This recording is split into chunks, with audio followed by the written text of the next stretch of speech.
بسم اللہ الرحمن الرحیم۔ السلام علیکم۔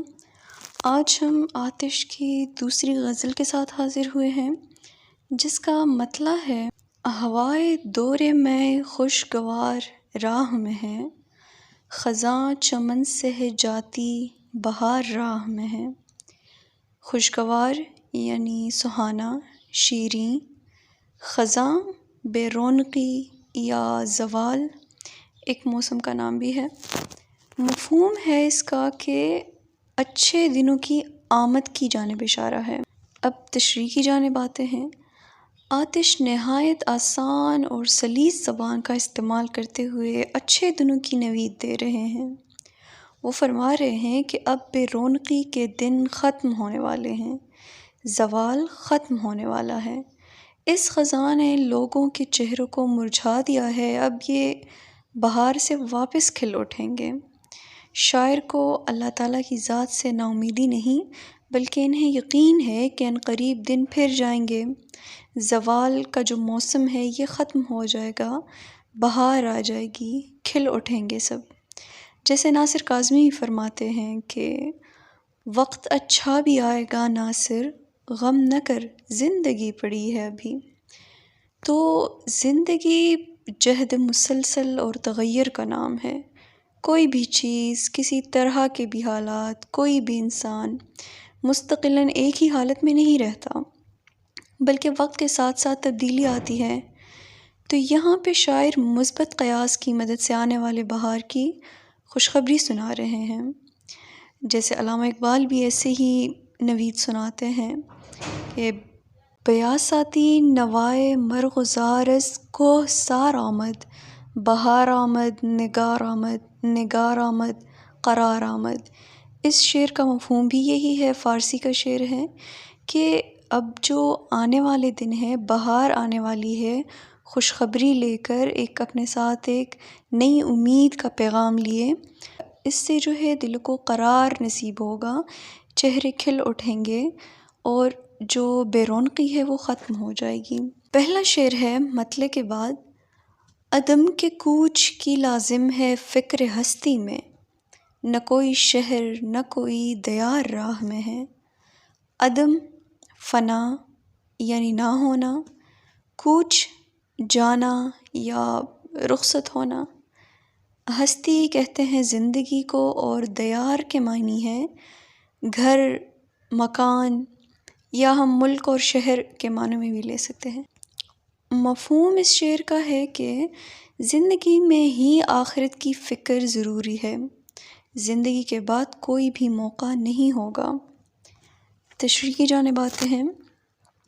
غزل میں ہر شعر ایک الگ موضوع رکھتا ہے، تو یہاں بھی آخرت کے بارے میں آتش فرما رہے ہیں کہ اس کی فکر اپنی زندگی میں ہی کرنی چاہیے، اس کے سامان کی تیاری ابھی سے کرنی چاہیے۔ مراد یہ ہے کہ اپنے اعمال درست کرنے چاہیے، اپنے افعال کی فکر کرنی چاہیے، نظر ثانی کرنی چاہیے اپنی زندگی پہ۔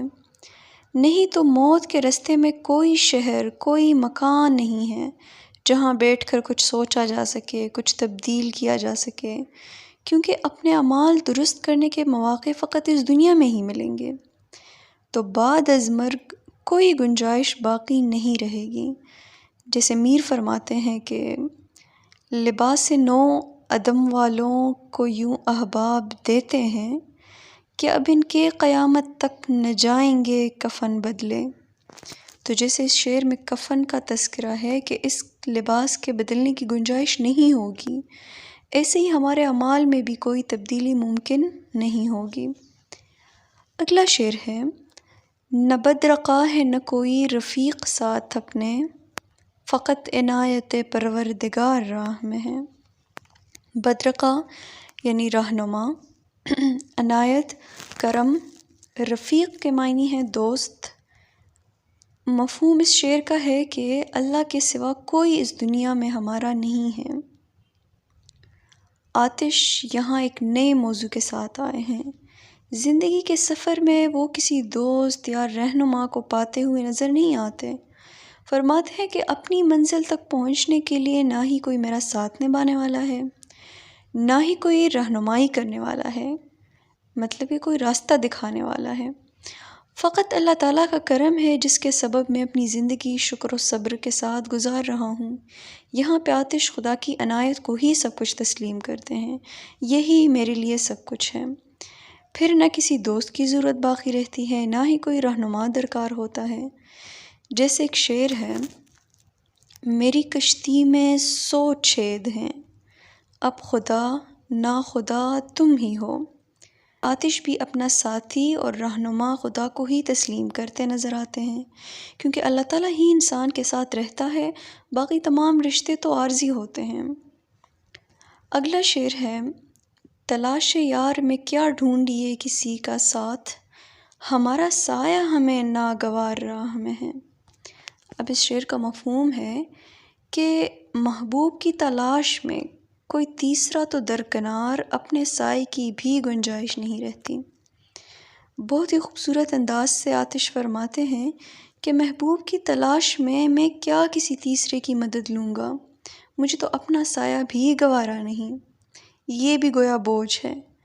یوں محسوس ہوتا ہے گویا میرا سایہ کسی تیسرے کا کردار ادا کر رہا ہو، اور یہ میں اور میرے محبوب کے درمیان حائل ہونے والا ہوگا جو کہ مجھے گوارا نہیں۔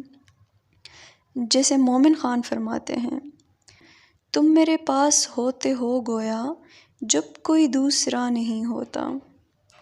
تو اسی شعر کو ہم عشق کے حقیقی کے معنوں میں بھی لے سکتے ہیں۔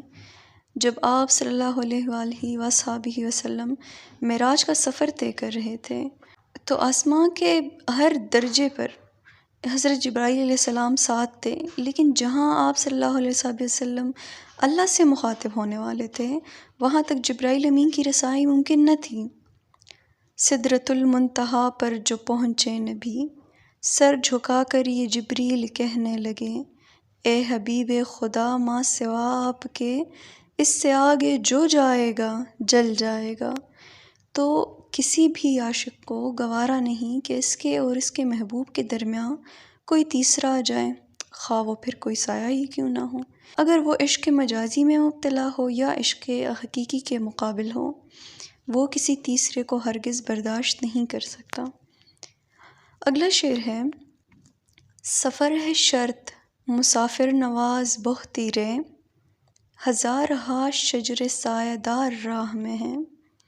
مسافر نواز، مسافروں کا خیال رکھنے والا، بہتی رے بہت، شجر درخت یا پیڑ، سایہ دار یعنی گھنے۔ مفہوم اس شعر کا ہے کہ دنیا کے رموز کو سمجھنے کے لیے سفر شرط ہے۔ آتش لکھنؤ کے شاعر ہیں لیکن موضوعات اور تنوع کی بنیاد پہ منفرد ہیں۔ اب یہاں غور کیجئے، آتش فرماتے ہیں کہ اس دنیا کے بھید اسی پہ عیاں ہو سکتے ہیں جو اس کی تلاش میں ہو، انہی پہ انکشافات ہوتے ہیں جو مسلسل جستجو کرتے ہیں۔ اللہ تعالیٰ نے انسان کے لیے اس دنیا کو تخلیق کیا، ہزاروں سال گزرنے کے باوجود بھی آئے روز نئی نئی ایجادات ہوتی ہیں، نئے انکشافات سامنے آتے ہیں، کیونکہ انسان جتنا اس سمندر کی گہرائی میں جائے گا اتنے ہی انمول موتی پائے گا۔ تو سفر سے مراد اس شعر میں جستجو ہے، مسلسل عمل و محنت۔ شجر سایہ دار کے معنی بھی یہی ہے، جیسے اگر کوئی سفر پہ نکلے اور رستے میں سایہ دار درخت ہوں تو اس کا سفر بآسانی اور خوشگوار طے ہوتا ہے، وہ تھکن میں ان کے سائے سے لطف لے سکتا ہے اور ان کے اشجار کی چھاؤں میں اپنا سفر طے کر سکتا ہے۔ تو یہی مثال اس دنیا کے سفر کی بھی ہے۔ اگر انسان ڈھونڈنے لگ جائیں تو ابھی بھی اللہ کی بے شمار نعمتیں اس دنیا میں موجود ہیں، اس زمین پہ موجود ہیں کہ جن کا انسان کو علم بھی نہیں، لیکن اگر کوئی اس سفر پہ نکلے تو بہت چیزیں آشکار ہو سکتی ہیں۔ جیسے علامہ اقبال فرماتے ہیں کہ میں ہوں صدف تو تیرے ہاتھ میرے گوہر کی آبرو، میں ہوں خزف تو مجھے گوہر شاہوار کر۔ آپ اس سفر کی کامیابی کے لیے اللہ سے التجا کرتے ہوئے نظر آ رہے ہیں۔ اگلا شعر ہے، مقام تک بھی ہم اپنے پہنچ ہی جائیں گے، خدا تو دوست ہے دشمن ہزار راہ میں ہے۔ مفہوم ہے کہ اللہ تعالیٰ کا ساتھ ہو تو کوئی رکاوٹ انسان کو نہیں روک سکتی۔ آتش یہاں بھی اطمینان کے ساتھ اظہار فرما رہے ہیں، پر امید نظر آتے ہیں، پرسکون ہیں، اللہ کی ذات سے امید ہے۔ کہتے ہیں کہ اگر ہمارا ارادہ پختہ ہو اپنی منزل پانے کا، اگر ہم قصد رکھتے ہیں تو کتنی ہی رکاوٹیں کیوں نہ ہوں، اللہ کی مدد سے ہم اپنی منزل پا لیں گے۔ ہر انسان کی زندگی میں کچھ لوگ ایسے ہوتے ہیں جن کے سبب وہ آگے نہیں بڑھ پاتا، اپنے مقام تک یا اپنے مقصد سے بہت دور ہو جاتا ہے، لیکن جن کو اللہ پہ بھروسہ ہو وہ کبھی دوران اس سفر لڑکھڑاتے نہیں، اگرچہ راستے دشوار ہوں۔ ایک شعر ہے، دیکھا جو تیر کھا کے کمی گاہ کی طرف، اپنے ہی دوستوں سے ملاقات ہو گئی۔